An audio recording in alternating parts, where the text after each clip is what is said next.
So you might be wondering, what the heck are we doing here, Lanny, at 11:03 p.m. with Chirps the chicken?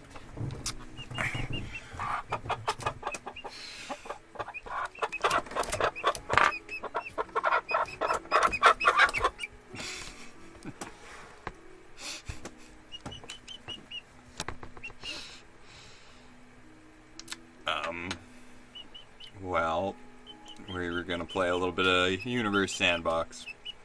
Now, I'm not rich and have $30 to get the new one or anything. I think I'm allowed to play the new one, but I don't know it very well, so I figure we'll just play this old one and show you the guys the things I like best about it. My favorite things.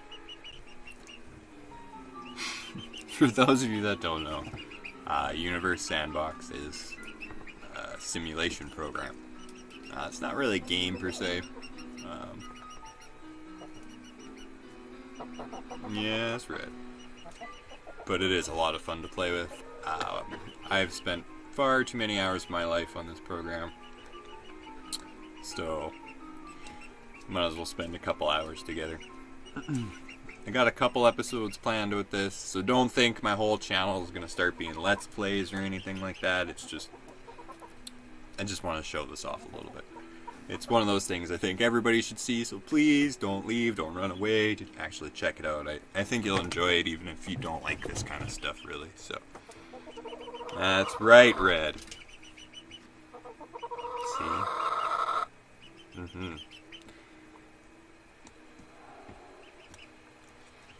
So, we're going to start out just playing with the solar system. And the first thing we are at is the sun, obviously. The center of our solar system. And as you can see, everything is to scale. That's kind of the amazing thing about it. You can see Mercury, Venus, Earth, Mars. Oh, where are you? Jupiter, way out there. That's something people don't really tend to realize is how far away the outer planets are in conjunction to the inner planets. Like, that is quite a bit of distance if you think about it. Right there. So let's click on Jupiter. The diameter, density, total velocity, and semi-major axis is 5.2 AU. And an AU is the distance of the Earth to the Sun. So it's 5.2 of those. Compared to Mars, which is only 1.52. So it's like almost 5 times more. Well, not almost, it is. And then if you go to Saturn, Saturn's 10 times more. And Uranus is 20 times more out there than Earth. Like, that's staggering. And then you got Neptune, 30 times. That's just insane distance. And then we can find Pluto, the little dwarf he is out there, 40 AU away. So 40 times the distance of the Earth. You can see it, the sun's even just a little dot from this perspective. Just barely exists in our perspective there. So let's zoom in back to the sun. Screw the sun. The sun's boring. Let's go to Earth. Because Earth is the best. As you can see in our little simulation here, we didn't get a moon. So the nice thing about this program is we can add a moon. So, moons. Find ourselves a moon. And about 20... It's about 27.7 days. That's close enough. Gets the point across. So now we got a moon.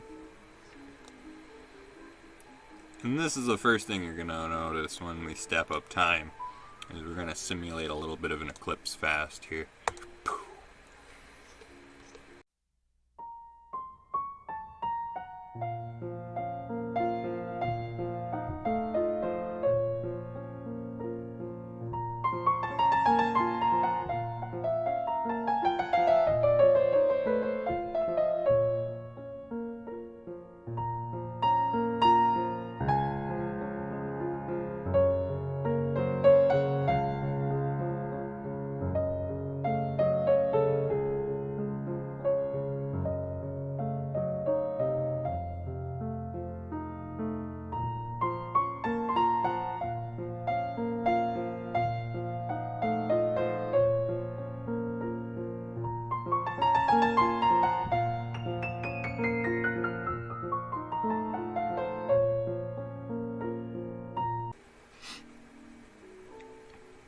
another fun thing I like to do is,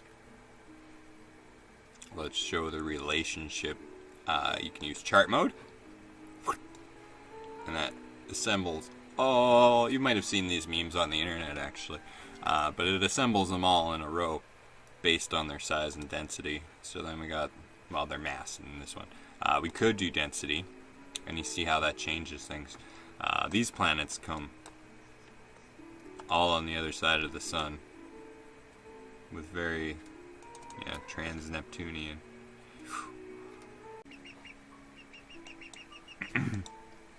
Another thing that's always fun to do is to add another sun.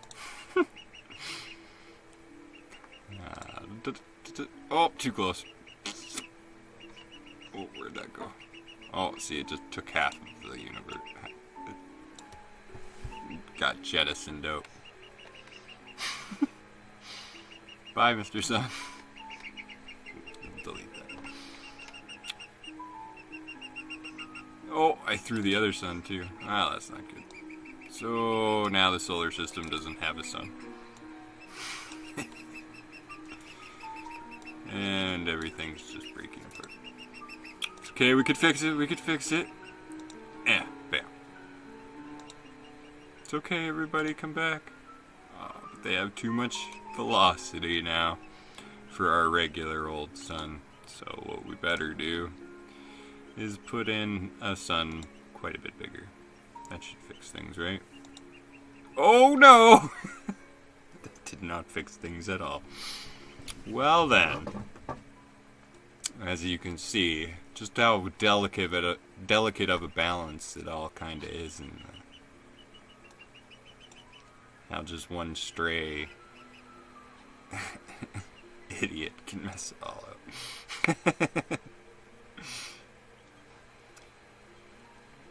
I don't think Earth's coming back though. Oh, it's slowing down. It might stop. 7. Come on, we might get some orbits here. 111 suns. Yeah, I picked kind of the biggest one, but what are you going to do about it? Oh, 5 kilometers. It might be stabilizing. We might be getting some kind of an orbit. Venus is gone. Venus is never coming back. I don't know. It's just one of those funner things to do. And then if you want to get real creative,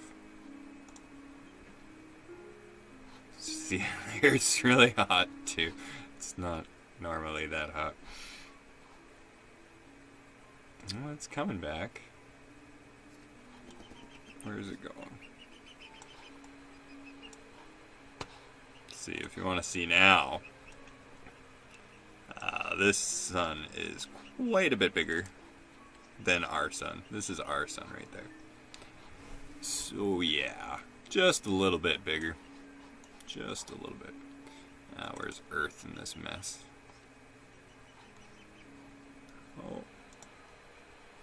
Oh, we're on it.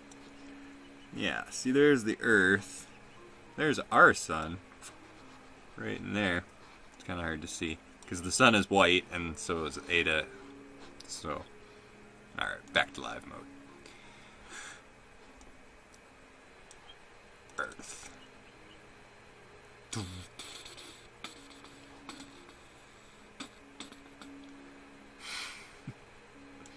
Will Earth crash into the sun?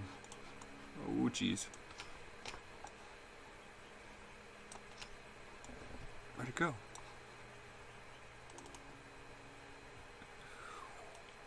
Oh, something's orbiting. Yes, we got one! Sedna's orbiting. And in a really fast orbit, too. 70-day orbit. So, yeah. Well, and it's about the same amount as the sun normally would be. The Earth normally would be 1.5 AU. So that's kind of funny. But since its mass is so much smaller, and it's got so much higher velocity, it's just whipping around there. I think we lost Earth, though. It decided to bugger off.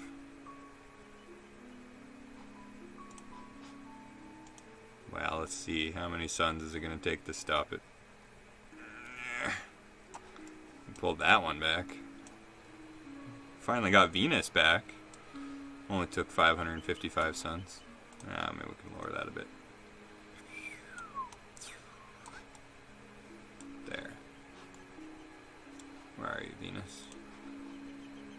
No, it's got an orbital period of 277 years. Yeah, we'll slow that down. There we go. Still gonna take a while.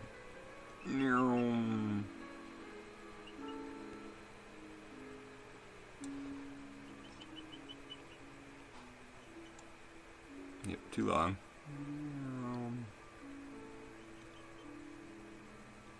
Almost. Almost.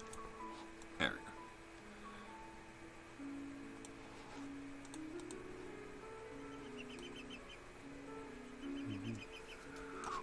Straight into the sun. So yeah, that's how one destroys a universe. Well, the solar system. Let's see if we can get the Earth back.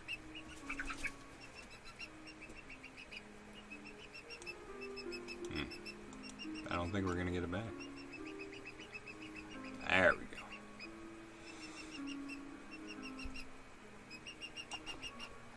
Oh, we got it.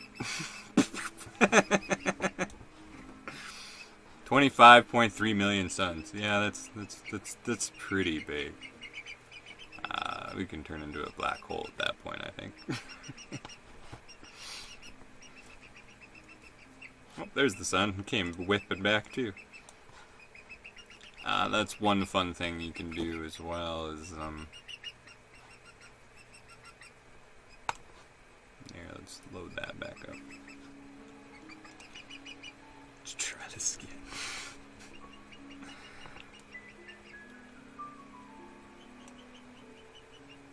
Nope, that didn't work.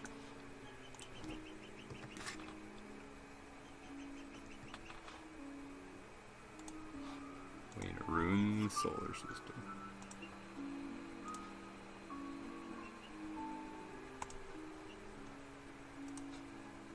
Oh, it's still not far enough. Jeepers.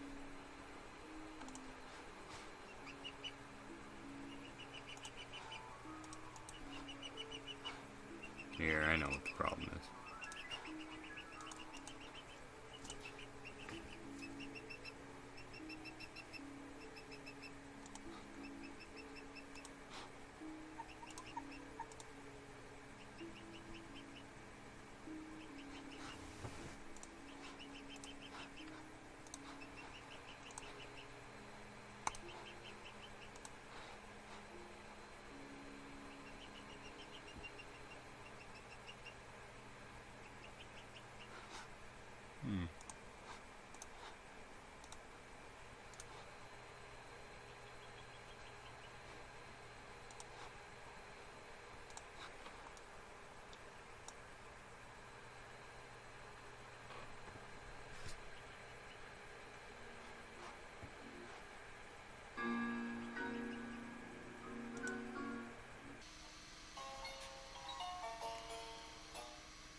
Alright, so to do this properly, what we should do is find a smaller star.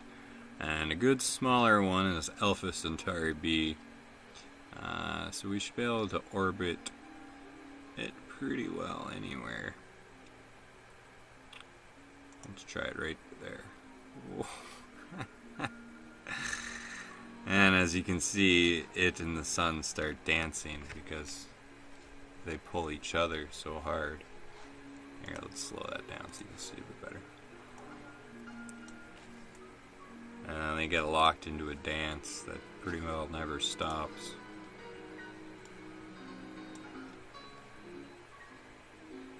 And we'll see if our planets get realigned here. I think I killed Earth though. Mercury's definitely out of town. Mars is gone. But we might be able to keep Neptune and Uranus in this little simulation. See them just going around. So every time Alpha Centauri orbits the sun, it pulls on its gravity as well, right?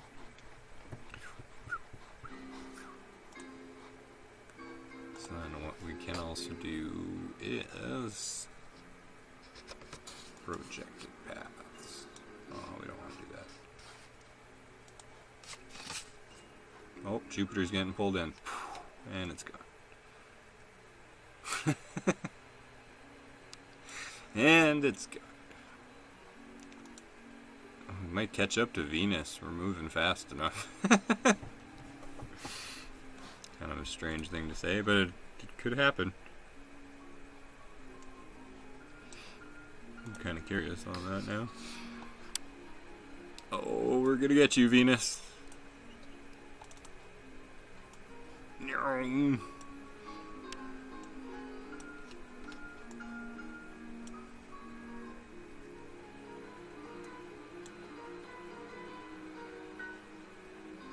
Get back here.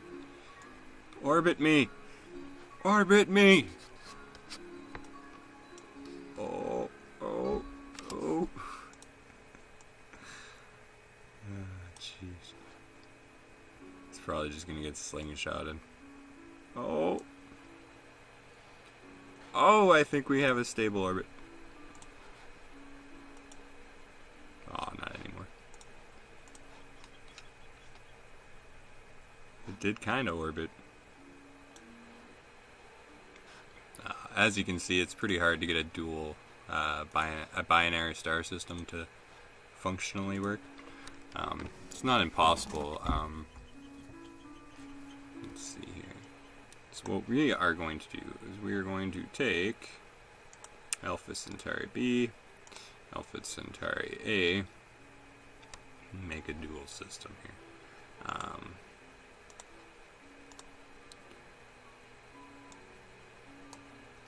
Oh, they're being pulled together, aren't they? Yep. Yes.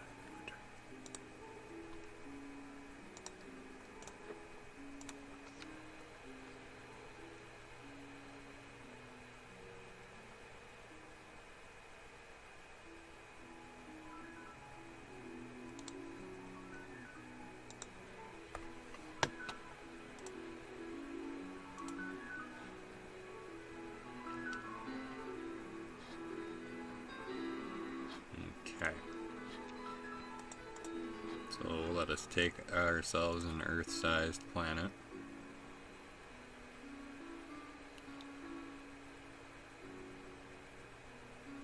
I think a year is going to be really hard to get in there.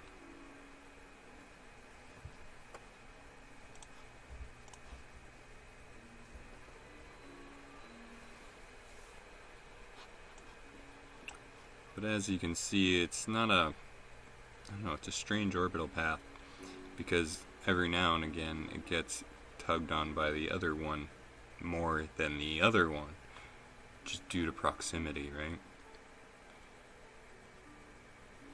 So it would create, and look at the temperature spike right now.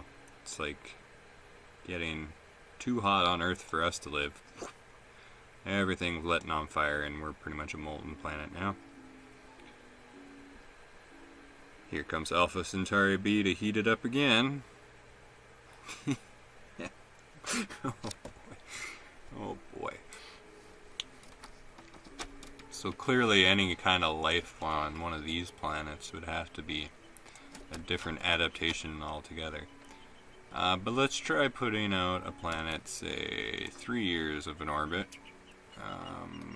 We'll whip out a Jupiter. Jupiter is about 11.9 years. So we'll put Jupiter there. Saturn was like 16 or something.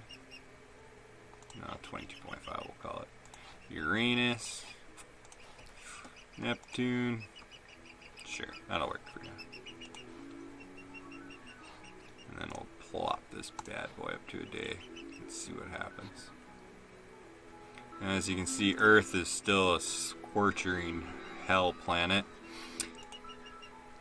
But Mars, on the other hand, yeah, Mars kind of sucks too. Uranus just got pulled into the system, even though it was way the heck out there. Here comes Neptune streaming in as well. So, I don't know. I don't know if we can live at Alpha Centauri like we seem to think we can. If you ever played any of those civilization games, that's the goal of those games, is to get to Alpha Centauri. As they're supposed to be. These stars are a lot further apart over there, but I guess Alpha Centauri is not a binary. Not like this, anyway. As you can see how Jupiter's gone. Neptune's... Yeah, Earth got thrown out finally. Mars is still kind of in orbit.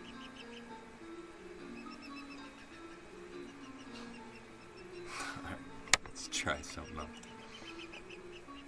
Oops.